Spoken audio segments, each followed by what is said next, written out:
A report by the LA Times details that the California coast is disappearing thanks to sea level rise. I'm Sarah Pila in Redondo Beach, where a beach just like this one could be at risk of being gone by the end of the century, and what that would mean for property values along the coast. Alex Smith strolls down Avenue I in Redondo Beach on a short break from his office. He's a real estate broker, and the business has been in his family for generations. He loves his close walk to the beach, and the view is so Southern California.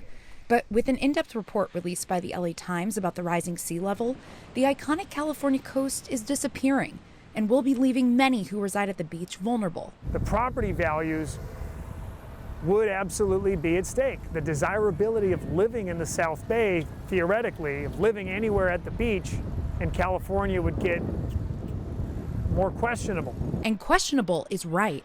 The report states that the coastline is eroding with every tide and every storm.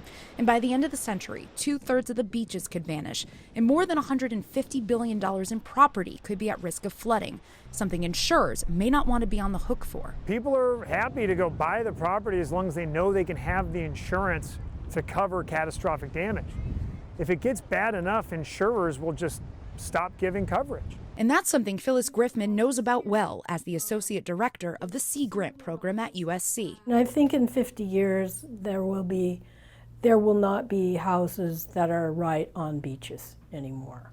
It's just not sustainable. These models are done by the USGS and show where water would rise to. And as you can see here, Redondo's neighbor Hermosa Beach would be flooded a couple blocks back of the Strand if water were to rise 200 centimeters. So an immediate approach would be to watch for places that are continually at risk. When you see certain places flood over and over again, then there has to be the acknowledgement that these places they're not sustainable. But for Alex, it's still business as usual and no sign of slowing down.